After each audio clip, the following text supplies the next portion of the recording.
নমস্কার বন্ধুরা, আশা করি সবাই ভালো আছেন। আজ শোনাবো এক অরণ্যের কথা। স্বপ্নের মতো ভীষণ সুন্দর দুধওয়া অভয়ারণ্য।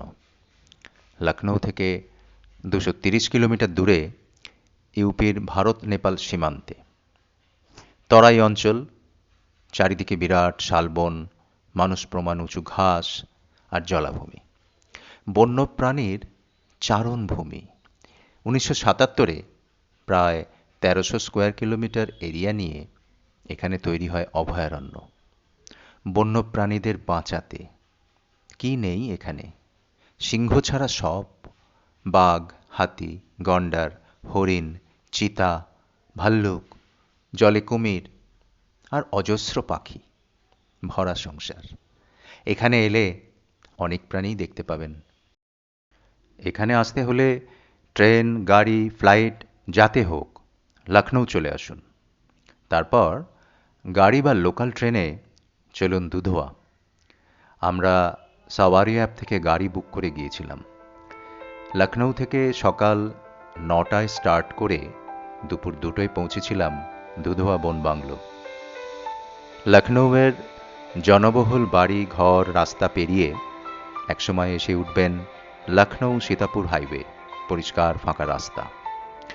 এখন জানুয়ারির শেষ, শীতের আমেজ। গাড়ির কাঁচের মধ্যে দিয়ে গায়ে এসে পড়ছে রোদ। পথে কিন্তু ব্রেকফাস্ট নেওয়া ছাড়া আমরা আর থামিনি। দুপাশে সর্ষের ক্ষেত, হলুদ আর সবুজের কার্পেট। বেশ অনেকটা যাওয়ার পর দেখবেন প্রকৃতি কেমন আস্তে আস্তে পাল্টে যাচ্ছে। দিগন্ত বিস্তৃত ক্ষেতের জায়গায় বড় বড় শাল গাছের সারি, লম্বা ঘাসের জঙ্গল। বুঝতে পারবেন দুধওয়া আসতে আর বেশি দেরি নেই। 2টোর মধ্যে আমাদের গাড়ি দুটো ঢুকে পড়ল দুধওয়া বন বাংলোয়। সবাইকে অবাক করে একটা হরিণ সামনে দিয়ে নাচতে নাচতে চলে গেল। আমরা চমকিত, অবাক। কি অসাধারণ অভ্যর্থনা! কোথায় লাগে 5 স্টার হোটেলের রিসেপশন! এমন অভিজ্ঞতা এই প্রথম। সারা জীবন মনে থাকবে। তাড়াতাড়ি চেক ইন করে লাঞ্চ সেরে বেরিয়ে পড়লাম 3:30-টের ইভিনিং সাফারিতে। আমাদের 6জনের জন্য একটা গাড়ি আর সাথে গাইড। জঙ্গলের মধ্যে খুব স্লো স্পিডে গাড়ি চলছে। কোথাও লাল, কোথাও ধূসর পথ চলে গেছে জঙ্গলের গভীরে। দুপাশে শালের জঙ্গল, এক মানুষ উঁচু ঘাস বন। কোনো জন্তু জানোয়ার থাকলেও বোঝা যাবে না। ঘাসবনের বাইরে বুনো শুয়োর। ভীষণ হিংস্র হয় এরা। তীক্ষ্ণ নজর রেখে চলেছে আমাদের গাইড।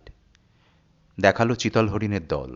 গাড়ি দেখলেই এরা লাফিয়ে ঝাঁপিয়ে পালিয়ে যায়। বনের হরিণ, নিবিড় অরণ্য। মনে পড়ে গেল কন্যমুনির আশ্রম। রূপসী শকুন্তলা, রাজা দুষ্মন্ত, দুর্বাসা মুনির অভিশাপ, শকুন্তলা দুষ্মন্তের দীর্ঘ বিচ্ছেদ। শেষে সেই আংটির গুণে আবার দুজনার দেখা হওয়া, সব ফিরে পাওয়া। আমাদের গাইডের নাম হরিশঙ্কর। সে বলে চলেছে জঙ্গলের গল্প, কি কি জন্তু জানোয়ার আছে, কটা করে আছে। কথায় কথায় জানতে পারলাম এখানে গন্ডারের আলাদা এনক্লোজার আছে, 150 টাকা টিকিট। ব্যাস, চললাম গন্ডারের এনক্লোজারে। ভেতরে ঢোকার একটু পরেই দেখি রাইনোসেরাস, বিশাল সাইজের একশৃঙ্গ গন্ডার। নিজের মনে ঘাস খেয়ে চলেছে আর মাঝে মধ্যে আমাদের মেপে নিচ্ছে। এত কাছ থেকে এই প্রথম দেখলাম উন্মুক্ত ঘাসের জঙ্গলে গন্ডারের চলাফেরা। আসাম থেকে এসে দিব্যি মানিয়ে নিয়েছে তরাইয়ের জঙ্গলে। এগিয়ে চললাম। সামনেই জলাভূমি। বসে আছে কিছু ক্রেনস আর সাঁতার কেটে চলেছে পানকৌড়ি। জলাশয় পেরিয়ে আরও এগোতেই পেলাম হরিণের দল, স্পটেড আর বারশিঙ্গা। মুগ্ধ হয়ে গেলাম চিতল হরিণের রূপে। আমাদের দিকে কেমন তাকিয়েছিল, সদা সতর্ক। ক্যামেরা বন্দি করতে একটুও দেরি করিনি। 3:30-টে জঙ্গলে ঢুকেছি। এখন বেজে গেছে প্রায় 6:45।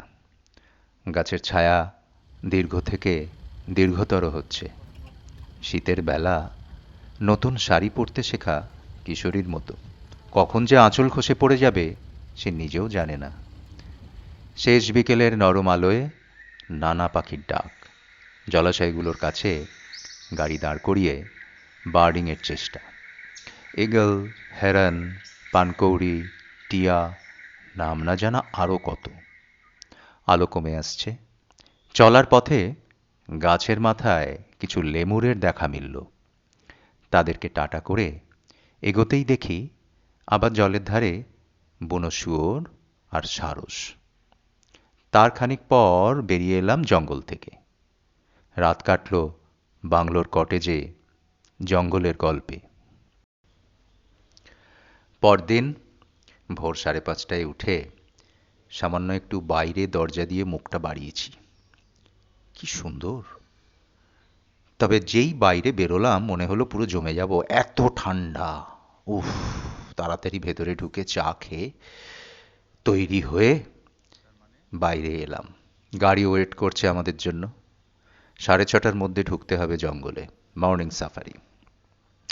আজ দেখি অন্য গাইড। ভোরের জঙ্গলের রূপ আগে দেখিনি।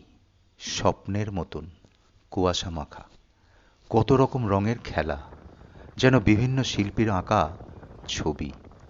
কি শান্ত নরম প্রকৃতি। সূর্য উঠছে কুয়াশা ভেদ করে গাছের ফাঁক দিয়ে। দিনের আলো আস্তে আস্তে ফুটছে। গাড়ি ধীরে ধীরে চলছে। দুধারের শাল গাছ ঝুঁকে পড়েছে রাস্তায়, তৈরি করেছে ক্যানপি। নানা রঙের শুকনো পাতায় পথ ঢেকে আছে। ভোরের সূর্যের নরম আলো ডালপালার ফাঁক দিয়ে নেমে আসছে। দেখতে যতই সুন্দর লাগুক, পরিবেশটা কেমন থমথমে। কোনো জন্তু জানোয়ারের দেখা নেই, কোনো পাখির আওয়াজ নেই। শুধু সারা রাত ধরে শিশিরে ভেজা গাছের পাতা থেকে জল পড়ার টুপটাপ আওয়াজ। ক্যামেরাকে খুব সাবধানে বাঁচিয়ে যেতে হচ্ছে। চলতে চলতে হঠাৎ গাইড দেখালো রাস্তার ধারের নরম ধুলোয় বাঘের পায়ের ছাপ, একদম টাটকা। ভোর রাতে হেঁটে গেছে। দেখেই আমরা রোমাঞ্চিত। বুঝিবা দেখা মিলবে জঙ্গলের সেই ভয়ঙ্কর রূপের। পায়ের ছাপ ফলো করে গাইড গাড়ি ঘুরিয়ে নিয়ে চলল। আমরা ছবি তুলে রাখলাম বাঘের পায়ের ছাপের। উত্তেজনায় টান টান। ক্যামেরা বাগিয়ে বসে আছি। নাক, চোখ, মুখ ভোরের কনকনে ঠান্ডা হাওয়ায় জমে যাচ্ছে। হাতের আঙুলে প্রায় কোনো সাড় নেই। 2 থেকে 3 ডিগ্রি সেন্টিগ্রেড টেম্পারেচার। শুধু মনে আশা বাঘ দেখতে পাওয়ার। পাগমাক্স ধরে এসে পৌঁছলাম রেল লাইনের পাশে।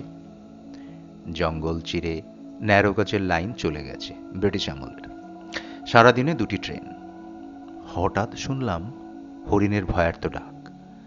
জঙ্গলের ভাষায় কল। বার কয়েক শোনার পর চুপ, একদম নিস্তব্ধ চারধার। গা ছমছমে পরিবেশ। সবাই টান টান বাঘ দেখার আশায়। পড়ে রইলাম সেখানে খানিকক্ষণ। মনস্কামনা পূর্ণ হলো না। গাইড আরো অনেকক্ষণ অন্য রুটে নিয়ে গিয়ে চেষ্টা করলো বাঘ দেখানোর, কিন্তু সে কি আর অত সহজে দেখা যায়?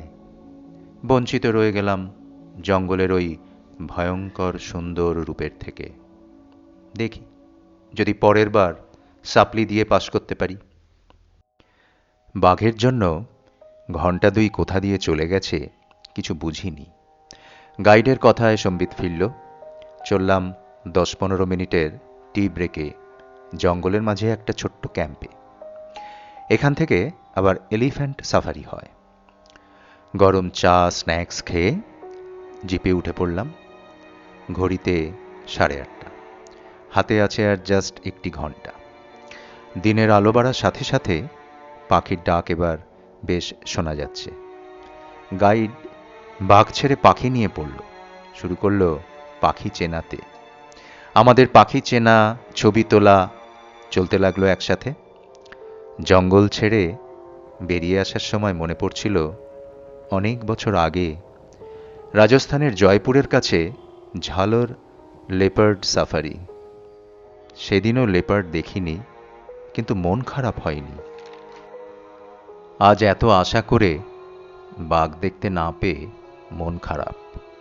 জঙ্গলের বাঘ আপনাদের দেখাতে পারলাম না, তবে জঙ্গলের নিবিড় সৌন্দর্য, সাফারির রোমাঞ্চ আর বন্যপ্রাণী যা দেখেছি তাই বা কম কি, মনে থেকে যাবে। বড় সুন্দর এ অরণ্যের রূপ। বাংলোয় ফিরে এলাম ফ্রেশ হয়ে, ব্রেকফাস্ট সেরে ব্যাগ গুছিয়ে রেডি। 10:30 বাজে, 1 ঘন্টা পর বেরোবো। বাংলো চত্বরটা ঘুরে বেড়ালাম। ভারী সুন্দর, ছিমছাম, সাজানো ঘেরা জায়গা, একদম জঙ্গলের গা ঘেঁষে। বেশ কয়েকটা কটেজ, ডরমিটরি খুব পরিপাটি করে সাজানো, সমস্ত আধুনিক গ্যাজেটসে সজ্জিত। খাওয়া স্ট্রিক্টলি ভেজ, তবে ডিমটা পাওয়া যায়।